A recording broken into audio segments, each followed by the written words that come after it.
ಕಾಂಗ್ರೆಸ್ ಸರ್ಕಾರದ ಮಹತ್ವಾಕಾಂಕ್ಷಿಯಾದ ಯೋಜನೆಯಲ್ಲಿ ಅನ್ನಭಾಗ್ಯ ಗ್ಯಾರಂಟಿ ಯೋಜನೆಯೂ ಒಂದು. ಈ ಯೋಜನೆ ಆರಂಭವಾದ ತಕ್ಷಣವೇ ವಿಘ್ನ ಎದುರಾಗಿತ್ತು. ಹೇಗಿದ್ದರೂ ಕೇಂದ್ರ ಸರ್ಕಾರವು ಹೆಚ್ಚಿನ ಅಕ್ಕಿಯನ್ನು ಪೂರೈಸುತ್ತದೆ ಎನ್ನುವ ಭರವಸೆಯ ಮೇಲೆ ರಾಜ್ಯ ಸರ್ಕಾರವು ಪ್ರತಿಯೊಬ್ಬರಿಗೂ 5 ಕೆಜಿ ಅಕ್ಕಿ ಹೆಚ್ಚುವರಿಯಾಗಿ ನೀಡಲಾಗುತ್ತದೆ ಎಂದು ಘೋಷಣೆ ಮಾಡಿತ್ತು.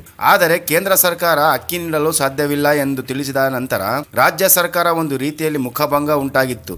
ನಂತರ ರಾಜ್ಯ ಸರ್ಕಾರವು ದೇಶದ ಹಲವು ರಾಜ್ಯ ಸರ್ಕಾರಗಳ ಬಳಿ ಅಕ್ಕಿ ನೀಡುವಂತೆ ಮನವಿ ಮಾಡಿತ್ತು. ಕೊನೆಗೂ ಅಕ್ಕಿ ಸಿಗದ ಪರಿಣಾಮ ಅಕ್ಕಿ ಸಿಗುವವರೆಗೆ ಅಕ್ಕಿಯ ಬದಲು ಹಣವನ್ನು ಬ್ಯಾಂಕ್ ಖಾತೆಗೆ ವರ್ಗಾವಣೆ ಮಾಡುವುದಾಗಿ ತಿಳಿಸಿದೆ. ಇದೀಗ ಈ ಹಣವನ್ನು ಪಡೆದುಕೊಳ್ಳಲು ಸಹ ನೀವು ಒಂದು ಕೆಲಸ ಮಾಡಬೇಕು. ಅದೇನು ಎಂದು ಈಗ ಹೇಳುತ್ತೇವೆ. ಅಂತ್ಯೋದಯ ಹಾಗೂ ಆದ್ಯತಾ ಪಡಿತರ ಚೀಟಿ ಹೊಂದಿರುವವರು ತಮ್ಮ ಬ್ಯಾಂಕ್ ಖಾತೆಗೆ ಆಧಾರ್ ಲಿಂಕ್ ಮಾಡಿಸದೇ ಇದ್ದಲ್ಲಿ ಹಾಗೂ ಇತರೆ ಯಾವುದೇ ತಾಂತ್ರಿಕ ಸಮಸ್ಯೆಗಳು ಇದ್ದಲ್ಲಿ ಡಿಸೆಂಬರ್ ತಿಂಗಳಿನಿಂದ ಅನ್ನಭಾಗ್ಯದ ಹಣವನ್ನು ವರ್ಗಾವಣೆ ಮಾಡಲು ಸಾಧ್ಯವಿಲ್ಲ ಎಂದು ಆಹಾರ, ನಾಗರಿಕ ಸರಬರಾಜು ಹಾಗೂ ಗ್ರಾಹಕರ ವ್ಯವಹಾರಗಳ ಜಂಟಿ ಇಲಾಖೆಯ ನಿರ್ದೇಶಕರು ಮೊಹಮ್ಮದ್ ಖೈಸರ್ ಅವರು ತಿಳಿಸಿದ್ದಾರೆ. ಸದ್ಯ ರಾಜ್ಯದಲ್ಲಿ ಹೊಸದಾಗಿ ಯಾವುದೇ ಪಡಿತರ ಚೀಟಿ ನೀಡಲಾಗುತ್ತಿಲ್ಲ.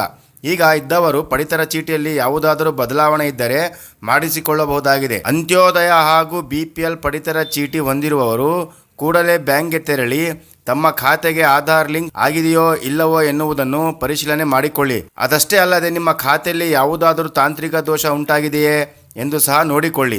ಯಾಕಂದರೆ ಯಾವುದೇ ತಾಂತ್ರಿಕ ದೋಷ ಇದ್ದರೆ ಅಥವಾ ಬ್ಯಾಂಕ್ ಖಾತೆಗೆ ಆಧಾರ್ ಜೋಡಣೆ ಆಗದಿದ್ದಲ್ಲಿ ನಿಮ್ಮ ಖಾತೆಗೆ ಹಣ ವರ್ಗಾವಣೆ ಆಗುವುದಿಲ್ಲ. ಪಡಿತರ ಚೀಟಿಯಲ್ಲಿ ಒಂದಕ್ಕಿಂತ ಅಧಿಕ ಮುಖ್ಯಸ್ಥರ ಹೆಸರೇ ಇರದಿರುವುದು ಅಥವಾ ಆಧಾರ್ ಸಂಖ್ಯೆಯನ್ನು ತಪ್ಪಾಗಿ ನಮೂದಿಸಿ ಮಾಡಿರುವುದು, ಬ್ಯಾಂಕಲ್ಲಿ EKYC ಮಾಡಿಸದೇ ಇರುವುದು, ಅಲ್ಲದೆ ಕಳೆದ 3-4 ತಿಂಗಳಿಂದ ಪಡಿತರು ಪಡೆಯದೇ ಇರುವುದರಿಂದ ಫಲಾನುಭವಿಗಳಿಗೆ ಖಾತೆಗೆ ಹಣ ವರ್ಗಾವಣೆ ಆಗುವುದಿಲ್ಲ ಎಂದು ಅಧಿಕಾರಿಗಳು ತಿಳಿಸಿದ್ದಾರೆ. ಹಾಗಾಗಿ ನಿಮ್ಮ ಪಡಿತರ ಚೀಟಿಯಲ್ಲಿ ಏನಾದರೂ ಸಮಸ್ಯೆ ಇದ್ದಲ್ಲಿ ಕೂಡಲೇ ಬಗೆಹರಿಸಿಕೊಂಡು ಸರ್ಕಾರ ನೀಡುವ ಸೌಲಭ್ಯಗಳು ಪಡೆಯಿರಿ. ವಿಡಿಯೋ ಇಷ್ಟ ಆದರೆ ವಿಡಿಯೋಗೆ ಲೈಕ್ ಮಾಡಿ, ಚಾನಲ್ಗೆ ಸಬ್ಸ್ಕ್ರೈಬ್ ಮಾಡಿ. ಮತ್ತೆ ಇಂಥ ಹೊಸ ವಿಷಯಗಳ ಬಗ್ಗೆ ತಿಳಿಸ್ತಾ ಇರ್ತೀನಿ ಸ್ನೇಹಿತರೆ.